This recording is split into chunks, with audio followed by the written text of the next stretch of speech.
નમસ્કાર, આપની સાથે હું છું પાયલ. સ્ક્રીન પર તમને રાજુ કરપડા દેખાતા હશે. મુદ્દાની વાત તો આજે સમાચારના કેન્દ્રમાં તો ચૈત્ર વસાવા છે. ચૈત્ર વસાવાની જામીન જે છેલ્લા કેટલાય સમયથી કોર્ટ જ્યારે નીચલી કોર્ટમાં જાય ત્યારે રદ કરી દેવામાં આવતી હતી, આજે હાઈકોર્ટમાં જામીન મળી ગઈ છે. ઘણી બધી શરતોને આધીન જામીન મળી છે.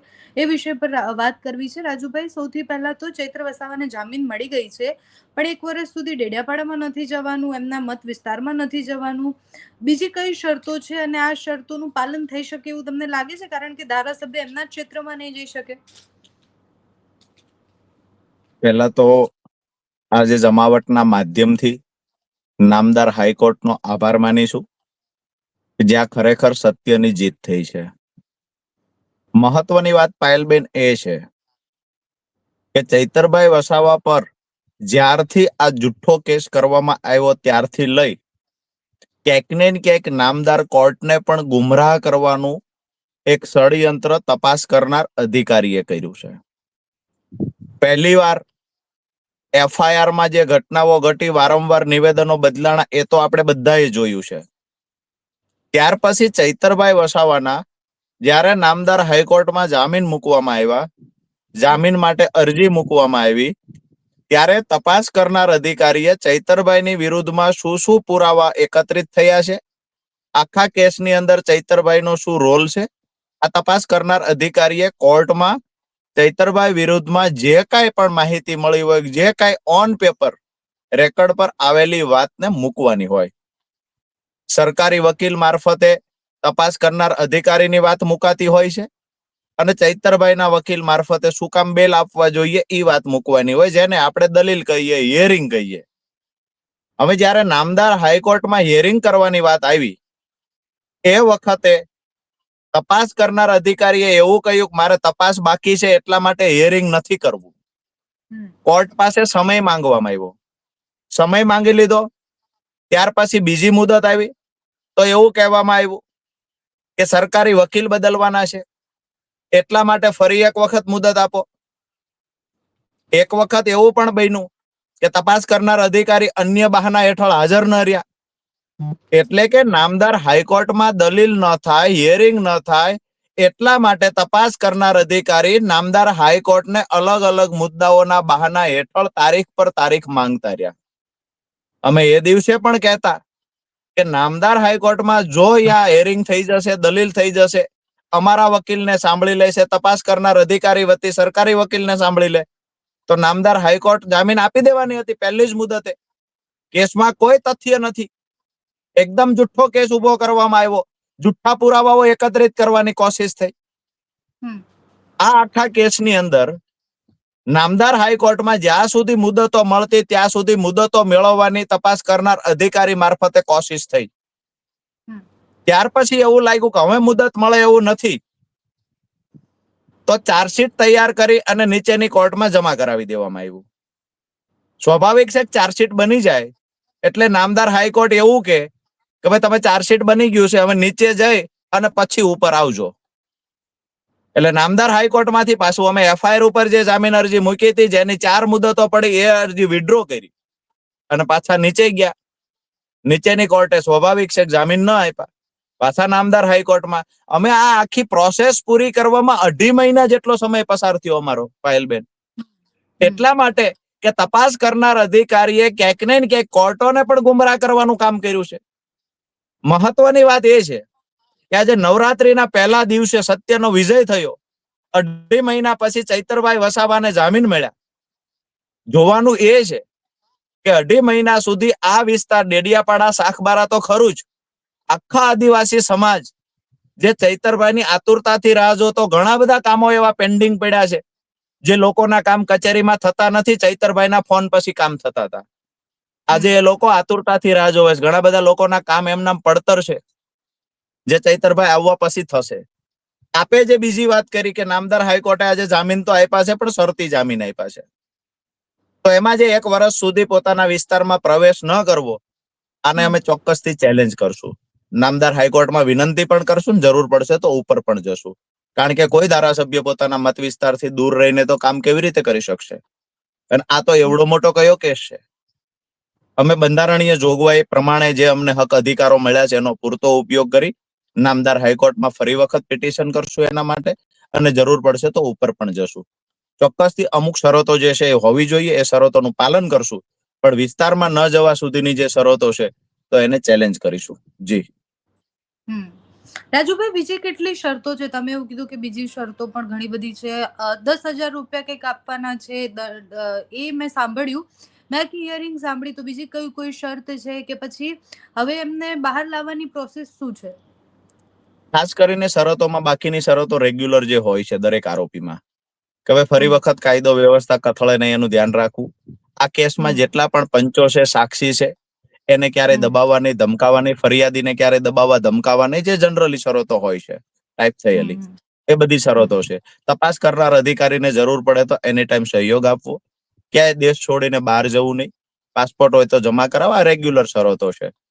પણ હમ મહત્વની વાત એ છે કે ચૈતરભાઈ વસાવાના કેસમાં ભૂતકાળમાં જ્યારે આવી શરતોને લઈને જામીન આપવામાં આવ્યા, ફરી હમ એ જ શરતોને લઈને જામીન આપવામાં આવ્યા છે. હમ ચૈતરભાઈ નથી ઈચ્છતા, ચૈતરભાઈ ઈચ્છતા નથી કોઈને ઉશ્કેરવા, ચૈતરભાઈ નથી ઈચ્છતા કોઈને સામે મારે ઝઘડો કરવો છે.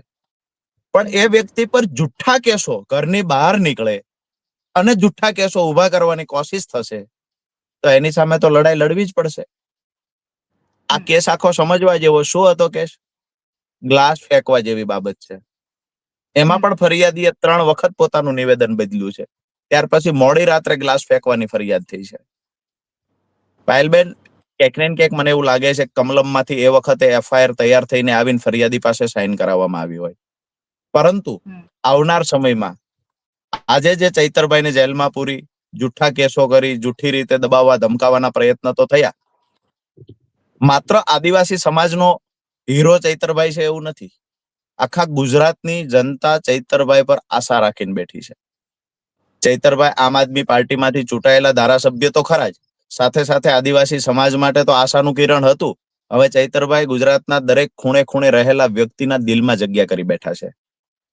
આવનાર સમયમાં જે આપે વાત કરી ચૈતરભાઈને છોડાવવાની શું પ્રોસેસ છે, એ જેવી રીતે જનરલી કેસમાં એવું હોય છે, હાઈકોર્ટમાંથી જામીન આપી દીધા પછી બીજા દિવસે ત્યાં ફેક્સ થતો હોય છે જે તે જિલ્લા કચેરીએ. ત્યાં ફેક્સ થઈ ગયા પછી 10,000ના બોન્ડ પરની જે વાત છે, તો એ પ્રમાણે અમે જામીન ભરી દઈશું, એમને જામીન આપી દઈશું, પછી બીડો લઈ અને જે કાયદાકીય પ્રોસેસ થાય છે એમાંથી પસાર થશું. પણ આવી રીતે જુઠ્ઠા કેસ કરી અને ભાજપ વિપક્ષનો અવાજ દબાવવાની કોશિશ કરે છે. ભૂતકાળમાં પણ આવું થયું. ભાજપ ઈચ્છે છે કે અમે લક્ષ્મણ રેખા દોરી દઈએ, એની બહાર અમારો કોઈ ધારાસભ્ય નહીં જાય. અમે જે સ્ક્રિપ્ટ તૈયાર કરીને આપીએ, અમે પ્રશ્નો તૈયાર કરીને આપીએ, વિધાનસભામાં પણ એ જ પૂછવાના, વિધાનસભામાં પણ કોઈ ધારાસભ્યએ મનમાની કરવાની નથી, પોતાના વિસ્તારનું મનમાં આવે એવું કઈ બોલવાનું નથી. પહેલા મંજૂરી લેવાની છે. ખરેખર મારા વિસ્તારનો આ પ્રશ્ન છે, મંજૂરી મળે તો જ એ પ્રશ્ન રજૂ કરવાનો. આવી મંજૂરી ભાજપના ધારાસભ્યો નથી મળતી.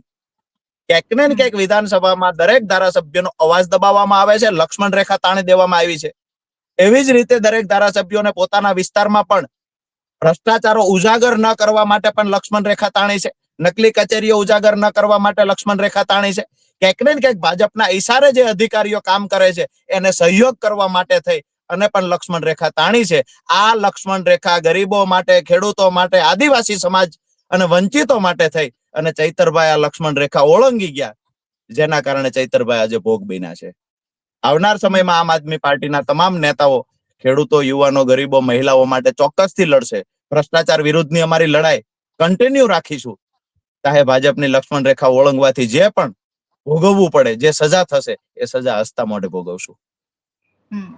રાજુભાઈ, છેલ્લો સવાલ છે કે તમે સતત કહી રહ્યા છો કે ભારતીય જનતા પાર્ટી દબાવતી હતી, કે હેરાન કરતી હતી, કે એ બધી જ વાત હવે એ બહાર આવી ગયા છે તો ફરીથી એમને ઓફર મળી શકે છે, કારણ કે પહેલા પણ એકવાર જેલમાં ગયા ત્યારે ઓફર મળી હતી ભારતીય જનતા પાર્ટીમાં જોડાવાની, હવે પણ મળી શકે છે. આટલા સમય આટલું લાંબુ એમને જેલમાં રાખવાથી ભારતીય જનતા પાર્ટીને શું ફાયદો?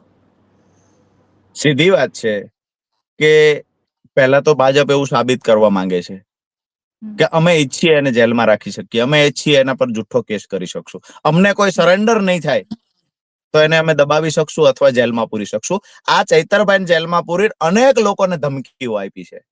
માત્ર ચૈતરભાઈ પૂરતી વાત નથી.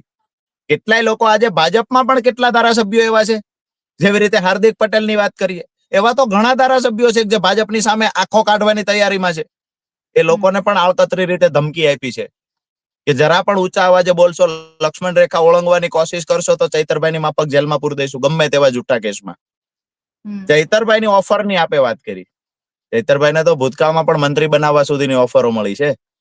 ચૈતરભાઈ ઓફરોને ઠુકરાવી આદિવાસી સમાજના પડતર પ્રશ્નોને લઈને લડે છે. આમ આદમી પાર્ટીના મજબૂત સૈનિક છે અને આવનાર સમયમાં પણ ગમે એવડી ઓફરો આવશે એ ઓફરોથી ચૈતરભાઈને ખરીદવા એ મને નથી લાગતું ભાજપ માટે ક્યારે શક્ય છે. ભાજપ કદાચ ભૂતકાળમાં વિચારતું, અમે તો કદાચ વિચારવાનું પણ બંધ કર્યું હશે કે આ મજબૂત આદિવાસી સમાજનો એક યુવા નેતા જેને ખરીદી શકાય એવું નથી. આવનાર સમયમાં જે પડતર પ્રશ્નો છે એને લઈને ચૈતરભાઈ લડશે.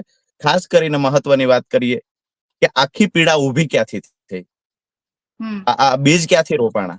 તો જયારે ચૈતરભાઈ વસાવાએ 2500 કરોડ રૂપિયાનું મનરેગા કૌભાંડ ઉજાગર કર્યું, તમામ ભાજપના નેતાઓના પગની નીચેથી જમીન સરકી ગઈ.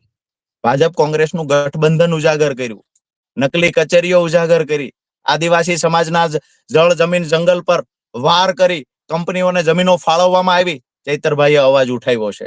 ક્યાંક ને ક્યાંક આદિવાસીઓને જે ખેતી માટે જમીનો ફાળવવામાં આવી હતી એમાં પણ આજે કંપનીઓ કબજા કરી રહી છે, સનતો રદ કરવામાં આવી રહી છે. તો એની સામે પણ ચૈતરભાઈ અવાજ ઉઠાવ્યો છે ને આદિવાસી સમાજને ન્યાય અપાવવાની કોશિશ કરી છે. ભાજપ સાથે મળેલા કેટલાય ઉદ્યોગપતિઓ છે જેનો ડોળો આદિવાસી સમાજને મળેલી જમીનો પર હતો. આજ પણ ઘણા બધા ઉદ્યોગપતિઓ છે કે જેનો ડોળો આ જંગલો પર છે. તો એની સામે ચટ્ટાન બનીને ચૈતરભાઈ વસાવા ઉભા છે એટલે ઉદ્યોગપતિઓને પણ ખટકે છે અને સત્તામાં રહેલી ભાજપને પણ ખટકે છે. ખરીદવાની વારંવાર કોશિશ થઈ છે પણ ચૈતર વસાવા ભાજપથી ક્યારેય ખરીદાયા નથી. આવનાર સમયમાં ગમે એવડું કષ્ટ આપવામાં આવે પણ ચૈતરભાઈ વસાવાને ખરીદી શકે એવડી તાકાત ભાજપ પાસે નથી. Thank you so much Rajubhai, તમે અમારી સાથે જોડાયા બદલ. આપનો વેલકમ. ખૂબ ખૂબ